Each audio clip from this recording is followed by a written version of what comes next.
I'm a camgirl, and one of my clients is creeping me out. I've not been a camgirl for long, only 6 months or so. I have no trauma in my past that has led me into this kind of work. Quite simply, I enjoy it. Or at least, I did. You meet all kinds of people with all kinds of fetishes. I've had some clients who have requested things I have been uncomfortable with, and I have simply declined and blocked them. The website I work for looks after us and makes sure we never feel we have to do anything we are uncomfortable with. Usually, though, people are quite normal. Some people want to see my feet. Some people want me to sit in an oversized t-shirt and pretend to be their girlfriend. Some people want a standard show. People find my profile through the website and they pay per minute. Some people only ever call once, but some people end up becoming regulars and I get to know what they like. I've been in some strange situations, but on the whole, I like my job and I like my clients. One client, who I will call Jason, has been calling me every few days or so since I started. He was one of my first clients. Jason, like many of my clients, chooses not to turn on his video or microphone. He types to me while I sit on video and talk back to him. A lot of men who use our services are quite lonely, and so chatting non-sexually is not unusual. But Jason has literally never asked me to do anything sexual and declines when I offer. Each to their own, I've always thought. Jason's wife left him last year, and he's been finding it hard. I went through a breakup myself in January, and although I was glad to be out of that relationship because my boyfriend had not treated me well, I know it can be strange to adjust to being alone, so I felt genuine sympathy and a connection to him. Yesterday afternoon, at the usual time, Jason's call came through. "Hey baby," he typed. "Hi sexy," I said. "How are you doing today?" "Good. You?" "All good, baby. I'm wearing something special for you today. Wanna see?" "Just talk," he typed back. I knew he would say that, but I always feel I should offer. "How's your day been?" I asked, leaning back into my chair and relaxing. The call was likely to go on for over half an hour, and I quite liked that I was important enough to be the person who heard how he was feeling when clearly he had nobody in real life he could open up to. Jason's day had not been good. He missed his wife a lot, and he wanted to get her back. He wanted my advice on how to approach her and what he could say and how he could convince her that he would be a better husband now. I felt a bit protective of Jason, and although I didn't want to piss him off, I tried to tell him that he needs to find a woman who wants him and values him for who he is, and he doesn't need to change to be with someone who doesn't really want him. "You mean a woman like you?" he typed. Then he added, "How can you possibly be single?" This is where it gets tricky. I try not to reveal too much about my personal life and usually direct the conversation back to the client. After all, they are paying and it is their time. I also need them to understand that it is a service they are paying for, and I am not, in fact, their girlfriend, although it's fine if we roleplay as such on the call. Having that boundary is easier and fairer to everyone when I haven't confided in them. You need to find someone you like who likes you, someone who makes you feel special. "You make me feel special," he typed. "Thanks, baby," I said. "You will find someone soon, I know it." I wanted to change the subject as I felt quite uncomfortable. I knew that if this carried on, I would need to remind him that this was just role play and that we weren't actually in any way together, but obviously that was quite a mood killer and I didn't want to upset him. I have this chat with all of my clients in the beginning when they first reach out to me. I go over boundaries, how it all works, the types of things I offer, find out what they like, and discuss whether I am the right person for them. I didn't want to bring up the "I'm not really your girlfriend" chat again unless completely necessary. After all, it was their time and they were paying for this role play. Luckily, he changed the topic and we chatted a little about his work and other mundane stuff for a few minutes. "Where's the picture gone?" he eventually said. "What picture?" "The one on the wall." I frowned. I'd taken down the canvas picture on the wall earlier that day. I'd never really liked it. Recently, I decided that now I was single, I should make the most out of the fact that I can decorate the apartment in any way I want, so I'd taken down the art I didn't like, ordered some more, and even bought myself a zebra print rug. "How do you know it was there?" I said. The picture had been on the wall facing me, and it would never have been visible on my webcam. Mirror. Shit. I had to look close to see, but in my background, you could see the mirror behind me, and presumably, he'd been able to see the picture in the reflection. He must have damn good eyesight, or a really big screen. I tried to subtly look around to figure out what else my clients might have been able to see this whole time. My webcam faced the wall, and I'd positioned myself like that on purpose. I didn't want them to see anything personal of mine, including my apartment or any of my stuff in it. Even though I was regularly getting naked, them seeing my home felt like a weird invasion of privacy.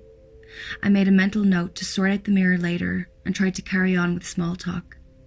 It was probably a bit strange to him that I'd gotten weirded out by a simple comment, but I think I managed to recover the situation. He hung up soon after that, and I pushed it out of my mind. I went for a bath after that and got changed. I'd arranged to go on a date. It would be the first date I'd been on since my breakup, and I was nervous. His name was Carl, and I'd met him at the library, where he helped me to find a book. A real meet cute. Not like most of the guys who I dated, who I met at 3 a.m. at the club. We met for dinner and drinks, and the date went well. Very well, in fact. Because of my nervousness, the wine went down a little too well, and I soon found myself in the very slightly hazy state where everything in the world is good.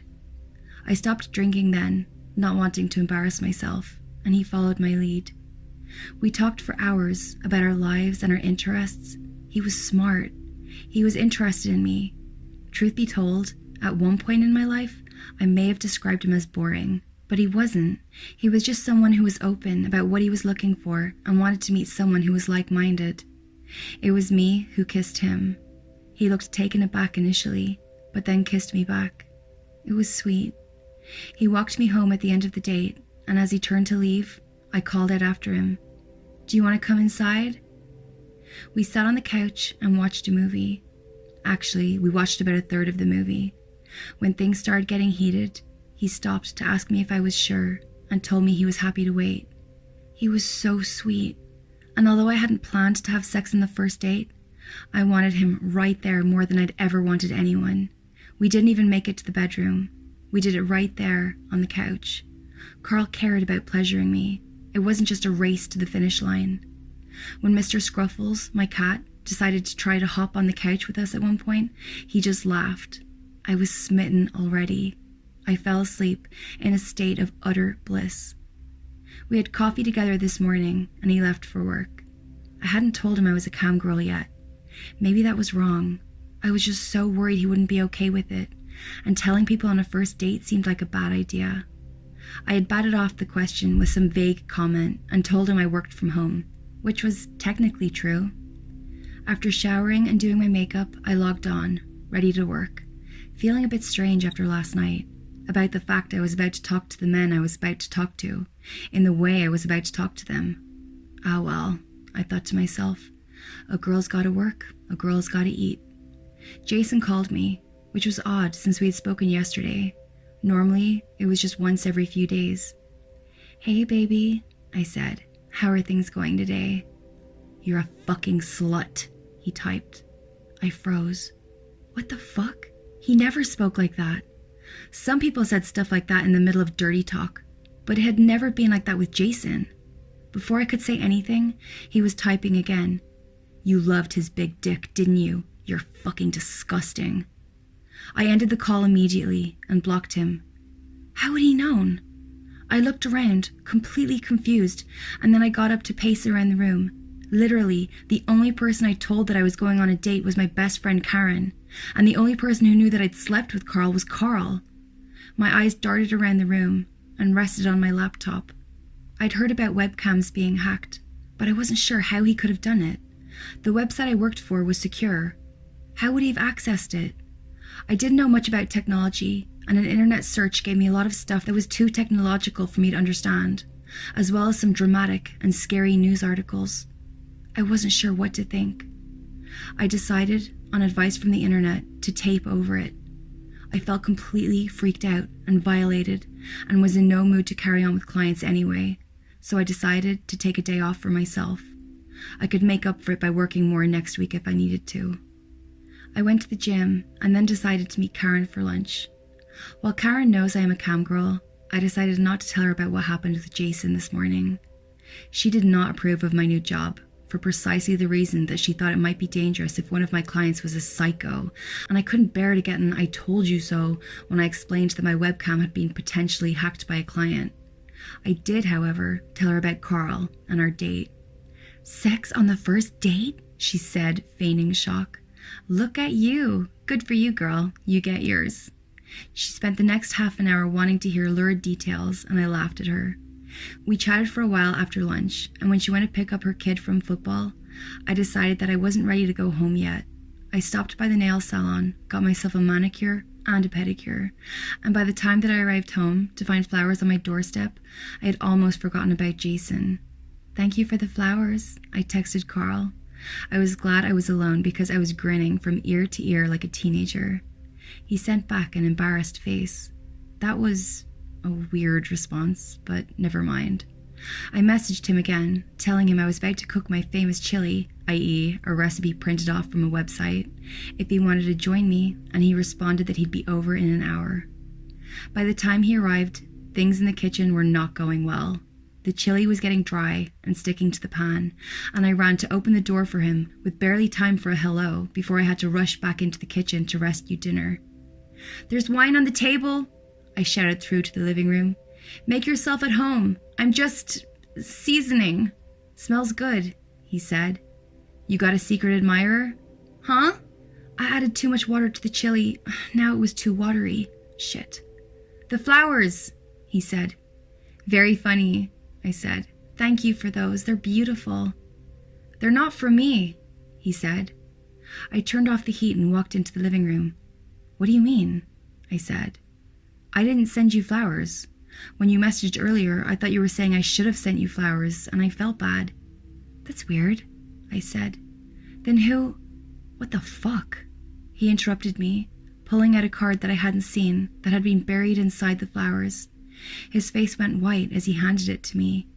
Written on it, in big black letters, was, "Roses are red, violets are blue. You cheap, dirty slut. I'll fucking kill you." It felt like time stopped as I stared at it, reading it over and over. It was Jason. It had to be. But how could he possibly know where I lived? I called Karen, and she came over immediately. I told them both everything. Carl was shocked and said he wished I had told him, but he was more concerned with making sure I'm okay. I'm really worried that this guy knows where I live and might be dangerous, so I'm going to stay with Karen tonight, and she thinks I should contact the police in the morning.